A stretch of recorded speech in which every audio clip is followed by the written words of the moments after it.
Seja pose. E aí, tudo bom com vocês? Eu sou o André Vasconcelos. Já estão focados no condicionamento físico? Preparados? Vamos lá, que agora a gente vai aprofundar e inserir agora realmente as práticas corporais, porque a gente vai ficar sarado. Essa aqui é aquela abordagem um pouco mais física, aqui vai ter um direcionamento dessa prática um pouco mais contextualizada na performance, tudo bem? Então, mas lembrando, sempre voltado, direcionado para o Enem. Então, por isso que eu ainda estou mantendo a sobriedade, mas depois se prepara, porque aí vem os aquecimentos da MC Jane. Então, segue o baile e vamos aqui. Opa! Historiando. A ginástica, enquanto atividade física, tem suas origens na pré-história, com a prática de caça e pesca para a sobrevivência. Porém, foi na Grécia que ela se destacou, enaltecendo o viés estético e militar, utilizando a atividade física como preparação para as guerras. Então vai começar o combate e é o seguinte, o corpo era direcionado para a sobrevivência, a gente já viu isso em outras aulas, se está na dúvida, acessa a plataforma que aí você faz essa revisão rápida. Mas a gente já sabe que o corpo é instrumento para as práticas que são vivenciadas naquela comunidade, naquela sociedade. Por quê? Porque remetem o aspecto cultural. Nesse caso aqui, inicialmente, desde a pré-história, a gente tem esse viés de sobrevivência, caça, pesca e, sim, o combate em guerra, o adestramento militar. Então, em que contexto vem esse condicionamento físico? O condicionamento vem no aspecto de preparar o físico. Quem é o físico? É o professor de física? Não, é o físico corporal. Então, é nessa concepção que a gente vai direcionar os tipos de prática. Tranquilo? Compreendido isso? A gente avança mais um pouquinho. Nesse sentido, a ginástica é a arte que, por meio dos exercícios especializados, visa aprimorar as capacidades físicas, ou seja, o condicionamento físico.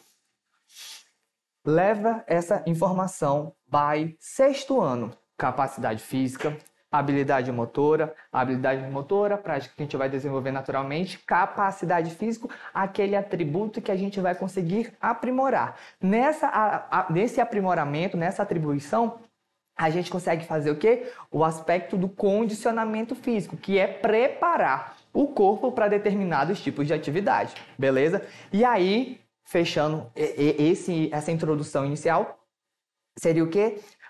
A ginástica, um instrumento desse tipo de prática. Então, por meio da ginástica, eu consigo preparar o meu corpo para diversas ações em que eu vou estar condicionado. Simples, básico e avançando. Aqui a gente tem essa percepção geral. Temos uma imagem, tem um texto. Fica com a dica que é a seguinte. Compreender que o corpo vai ser um preparo. Aí a gente tem uma mitologia, né? Uma parte histórica, mitológica, em que o mocinho lá, ele cresceu carregando e treinando com o bezerro. Ele era pequenininho, treinava e aí andava com o bezerrinho para cima e para baixo. À medida que o bezerro ia crescendo, se tornando um touro, o homem também foi virando um touro. Por quê? Porque ele foi se fortalecendo à medida em que o bezerro foi crescendo, foi aumentando o peso, ou seja, ele também foi aumentando a sua carga e aí, consecutivamente, o condicionamento dele foi sendo aprimorado com o tempo. Então, essa evolução foi uma transformação corporal devido ao exercício que ele estava realizando. A gradatividade, o aumento, o bezerro vai crescendo, o peso vai aumentando, a carga vai aumentando, o exercício vai sendo intensificado e o corpo vai se estruturando e se moldando para suprir a demanda. Então, veja lá, torão, homenzão fortão, e é esse o direcionamento do que é o condicionamento físico. Ficou fácil, ficou safe agora, né? Então a gente avança e consegue efetivamente conceituar condicionamento físico, significa simplesmente o estado de saúde física de uma pessoa e a capacidade de realizar atividades diárias e esportes. Então, volta aqui. É simplesmente essa competência de você conseguir aprimorar e desenvolver determinada atividade. Pode ser tanto no segmento esportivo quanto nas práticas diárias. Trata-se de um estado do corpo em que a pessoa alcança melhorias no funcionamento músculo-esquelético e metabólico por meio de aprimoramento da força muscular, potência, resistência cardiovascular, resistência muscular e flexibilidade. Vejam, eu falei diversas características corporais, diversas práticas que a gente consegue desenvolver e aperfeiçoar. Por exemplo, a flexibilidade, tem gente que é todo travadão, fala, tipo, estica o braço. toca o pé. E aí fica, eu não consigo alcançar. Por quê? Porque a sua flexibilidade, ela não é aprimorada. E qual seria uma técnica, uma performance que a gente pode desenvolver isso? Alongamento. Então, a gente vai, com base nas ações, com as bases nas ações corporais, nas práticas, a gente vai aprimorando e aperfeiçoando aspectos físicos. Tranquilo? Compreendido isso? A gente já entendeu esse direcionamento, que vai ser a base das práticas, vai ter um viés um pouco mais físico, vamos colocar assim, né? Músculo esquelético, por isso que o carinha que treinava com bezerro, que foi crescendo e aumentando a carga, essa evolução permitiu a transformação do acompanhamento da atividade física, beleza? Então, dito isso, agora a gente vai apenas mapear e definir de fato a diferença entre capacidade física e habilidade motora. Capacidade física, elementos corporais treináveis, tais como força, flexibilidade, velocidade. Já a habilidade motora são elementos naturais com base no desenvolvimento humano, andar, pular, rolar. Então vamos lá, rapidão. Se eu treino e eu aperfeiçoo determinada capacidade, determinada competência, eu consigo defini-lo como capacidade física. Quando o carinha lá da mitologia que carregava um bezerro, ele ao longo do tempo foi se fortalecendo, porque o treino contínuo, repetitivo, permitiu que o aumento da carga fosse acompanhado, foi gradativo e ele foi se fortalecendo. A força dele foi aumentando, a musculatura foi resultado dessa transformação. E aí, por exemplo, a flexibilidade. Nem sempre a gente já consegue fazer um espacate de primeira. Posso fazer um aqui, produção? Não, tô brincando, não vou fazer não. Rasga minha calça. Mas vamos lá. Então você pode sim, com o tempo, ir aperfeiçoando. Então alonga, alonga, alonga. De repente tá um plie aqui, depois o pé já tá na cabeça porque você vai aperfeiçoando ao longo. Então aquilo que eu consigo treinar, atributo treinável, capacidade física. Já a habilidade motora vão ser as ações naturais. Eu não fico treinando para andar. Eu fui crescendo, fui andando, engateei, caminhei, caí, bolei, levantei e segui. E fui andando. E com o passar do tempo, eu aperfeiçoei e corri. Ah, professor, então eu treinei para correr, eu treinei. Não, você pode treinar e se preparar para uma corrida. Mas o correr foi quase instantâneo. A menina pega comigo e já corre nas carreiras. Então, esse direcionamento de aquilo que você executa naturalmente, uma ação natural, você consegue defini-la como uma habilidade motora. E qual é a relevância disso? Entender que determinada prática vai ter um direcionamento e uma finalidade. A gente já falou dos aspectos da saúde e da qualidade de vida e a gente deve buscar encontrar de forma autônoma ações e práticas que condizam com a nossa realidade, que vão em direcionamento a quem nós somos. E aí, nessa concepção, ter uma prática que se adeque bem é importante. Então, é importante conhecê-las para a gente não se perder nesse mar de possibilidades, beleza? Então, a gente compreendeu isso. E aí, tinha mais uma definição importante, que é a esportiva, que é fenômeno social que visa equilibrar a saúde ou melhorar a aptidão física mental. Além disso, é possível afirmar que os esportes são atividades sujeitas a regulamentos e que geralmente visam a competição entre os praticantes. Nós já vimos jogos e brincadeiras, nós vimos que os jogos são brincadeiras com regras, né? Tem essa inserção das regras. Essas regras podem ser adaptadas, que vão ser diferentes agora do esporte, que vai ter esse mesmo direcionamento, porém agora vai ter o quê? Uma regulamentação, vai ter uma estrutura um pouco mais sólida, um pouco mais firme, tem o caráter competitivo um pouco mais nítido, né? Um pouco mais expressivo, mas também pode ser direcionado para exercer determinadas competências, determinadas capacidades e serem aperfeiçoadas porque elas são trabalhadas e desenvolvidas e treinadas com base nas capacidades físicas e habilidades motoras. Tranquilo? Compreendido isso? A gente avança mais um pouquinho porque a gente fica aí, tá, professor, mas e aí? O que é para eu praticar? Vamos lá? Além do viés estético, a prática de atividade física deve ser estimulada em todos os indivíduos, independentemente do seu biotipo. Nesse sentido, as ginásticas apresentam-se como uma alternativa dinâmica que visa aprimorar o condicionamento físico, uma vez que são abrangentes em suas esferas de atuação, desenvolvendo aspectos aeróbicos, musculares, de força e resistência. Sendo assim, são uma opção de lazer, saúde e conhecimento, o que é crucial para a formação do indivíduos conscientes corporalmente.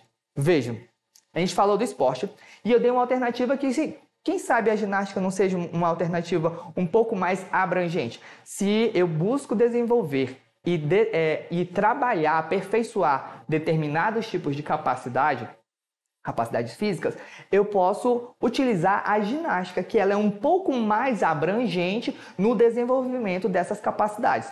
Por exemplo, se eu for treinar atletismo ali, provas de velocidade. Tem atletismo, velocidade, então vai ser uma capacidade de impulsão, eu vou poder treinar ali uma habilidade motora da locomoção e tudo mais, tranquilo. Mas veja que ficou um pouco limitado. Agora, se eu pensar no aspecto da ginástica, é muito mais amplo. Tem ginástica que trabalha muita força, tem ginástica que trabalha flexibilidade, tem ginástica que vai ali para o direcionamento de coordenação, tem o aspecto da velocidade também. Então, veja que ela é um mix que junta e engloba todas essas competências. Então, quando a gente pensa em aprimorar e treinar determinada competência, se a gente for buscar, escolhe uma prática para você desenvolver em que você possa abranger um máximo de capacidade. A gente vai utilizar a ginástica. E conhecê-las é importante justamente por isso. Então, aqui a gente só vai fazer esse mapeamento geral porque a gente tem aqui elementos corporais, né? Práticas corporais que são desenvolvidas na ginástica, mas com direcionamento para o biotipo. Aí você... Biotipo, professor? Pode ser biotipo, isso aí o português já está suave, já conseguimos compreender que tem o mesmo direcionamento, é só a forma de falar, mas a coisa mais importante é, se você escolhe o tipo de prática que você mais se identifica e se você quer uma prática que tenha um direcionamento, por isso que era importante ser uma prática de lazer, podia ser essa compreensão da autonomia. Veja que as nossas aulas elas são gradativas, elas são elementos que uma informação gera outra e você vai correlacionando, porque é isso, é tudo correlacionado.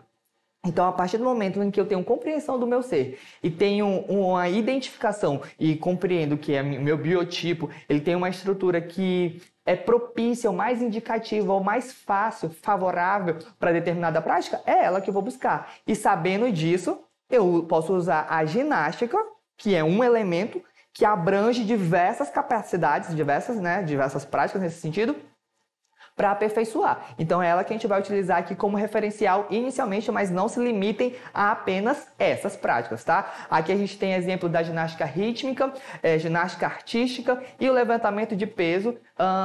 Deixa eu ver se eu consigo colocar aqui para vocês só identificarem cada um, tá? A rítmica é essa moça com a bola, a artística é o moço da argola e o levantamento de peso, eu sei que você pode estar pensando que é esse menino aí que está se levantando, porque ele parece estar fazendo uma força no pé, mas o moço que está levantando o ferro aí, ele é o levantamento de peso, beleza? Então, esses aí são tipos de práticas e que vão ser direcionadas para cada biotipo. Só que para isso vocês precisam conhecer o biotipo e assim a gente vai conhecer agora.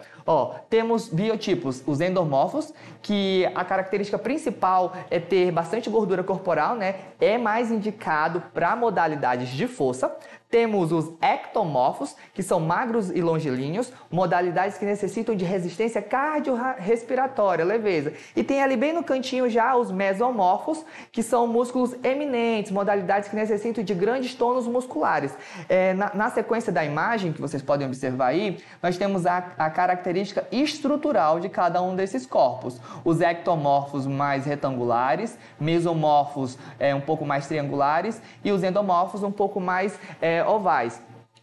Praticamente aula de matemática aqui, uma geometria do nada, né? Mas é nesse segmento mesmo. Entender que os ectomorfos vão ser corpos um pouco mais magros e longilíneos, né? Vamos colocar como longilíneos. Mesomorfos, vamos pensar meso como algo mediano. E endomorfos vem de sufixo de gordura. Então, indo esse direcionamento. Então, corpos mais gordurosos, tem o corpo mediano, corpos ectomagros, né, longilíneos, e aí para cada um desses corpos tem uma atividade um pouco mais propícia, beleza? Mas no geral, a gente compreendendo isso, a gente consegue pensar na ginástica como hoje em dia, né?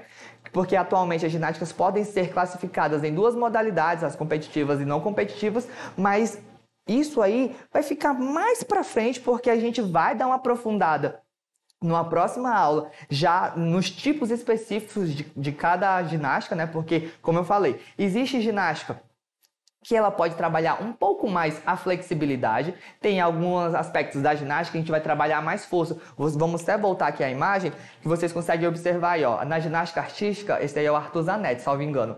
Ele está trabalhando aí um elemento, uma capacidade que é a força. Então, por base na força, se você pensar na estrutura corporal dele, você pode imaginar que ele seja um mesomorfo a endomorfo. Porém, diferente do levantamento do peso, ó, o levantamento do peso, ele tem uma estrutura um pouco mais com gordura ali, ó, tem uma protuberância ali no abdômen, então a gente consegue fazer essa identificação, esse mapeamento corporal. Corpo um pouco mais gorduroso, tem ali uma gordura ali. Acho que tem um direcionamento para força, beleza. Então, levantamento de peso seria a alternativa. Já o mesomorfo, ele tem uma parte muscular muito mais protuberante. Veja aí a definição do corporal dele. Então, a gente consegue fazer essa indicativa, ó. Você é mais recomendado, não é determinado, não é delimitado. A vivência, a experiência das práticas, elas são para todos os corpos, tranquilo? Porém, existem aqueles que quando pensam em performance, vão se destacar e vão se direcionar um pouco melhor. Tal qual essa moça aí, que ela é bem flexível, esse trabalho de flexibilidade, de agilidade, de mobilidade, é característico de um corpo endomorfo. Então, ó, só para fechar, nesse mapeamento aí, vejam esses três corpos e vejam essa imagem. Cada um deles condiz com uma prática esportiva, compreende? Então, tem a característica corporal, tem as características da prática corporal. A ginástica, ela engloba essa modalidade um pouco mais, de forma mais abrangente, e a gente consegue vivenciar e aperfeiçoar as capacidades físicas com base nesse aprimoramento que vai direcionar para o condicionamento físico. Tranquilo? Compreendido? Agora, com esse embasamento, a gente vai para uma atividade e em uma próxima aula a gente dá seguimento e aí a gente realmente vai vir aqui preparado para fazer um segmento um pouco mais prático. Beleza? Então, foca aí na atividade de agora, que tem a mesma estrutura. Vamos direto para o comando. As mudanças das representações sobre o corpo ao longo da história são provenientes da... Então, aqui, a gente consegue pegar já a ideia. Estamos falando do corpo e suas transformações ao longo do tempo. A gente consegue compreender, inicialmente, que o corpo era sobrevivência. Eu lembro disso, o professor falou, que o corpo busca ali suprir a necessidade daquele período. Se eu estiver em meio a uma guerra, estruturalmente, eu vou me preparar, vou condicionar o meu corpo, vou treiná-lo para que eu seja um soldado de respeito, né? Então, veja que o corpo vai se transformando. Vamos ver se a gente vai precisar efetivamente ler o textinho que a questão propõe ou se a gente consegue gabaritar de primeiro, ó. Busca permanente pela saúde relacionadas a um padrão corporal específico. Pergunto a vocês, existe padrão corporal específico? Existe um padrão? Tipo, claro, professor, aquele garoto é bem padrãozinho. Pelo amor de Deus, né? Ficando se limitando por estereótipos físicos corporais de uma sociedade arcaica para... Por favor, não! Não existe esse negócio de padrão. Corpos são corpos e estruturas, elas são adaptadas e moldadas e a depender da cultura, cada um vai ter um direcionamento. Então, por favor, né? Me respeita. Segue um pouco. Alternativa B. Interferência da história da arte sobre padrões corporais valorizados no cotidiano. Sim, porém, há ressalvas. Vamos ler lentamente. Slow motion. Interferência da história da arte.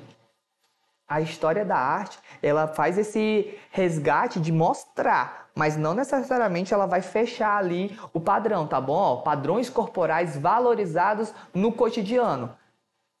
O mesmo corpo de, sei lá, 2000 é o mesmo corpo de agora de 2023? 2024, não sei se você está me vendo do futuro 2052.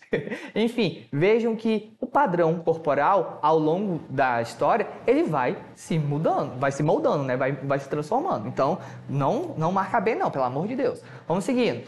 Alternativa C, pesquisa por novos procedimentos estéticos voltados aos cuidados com a aparência corporal. Lembra, aqui a gente não leu o texto. Ficou com dúvida? Aí sim você recorre. Mas a gente não abordou isso inicialmente. Então não necessariamente tem esse direcionamento. Por fim, a gente tem aqui a alternativa D, diferenças aparentes entre capacidade motora de um corpo jovem e aquele que é marcado pelo tempo. A gente teria que fazer possivelmente uma análise textual, mas a gente já sabe o que é capacidade física, então talvez ela não se correlacione de fato com o tempo. E por fim, a influência da sociedade na construção dos sentimentos e significados sociais relacionados ao corpo. Você acha que a sociedade ela influencia no padrão estético que a gente busca ter? Se você disse que sim, você acertou, porque é justamente isso que acontece. Compreendendo isso, a gente fica por aqui inicialmente, as referências já foram citadas, né?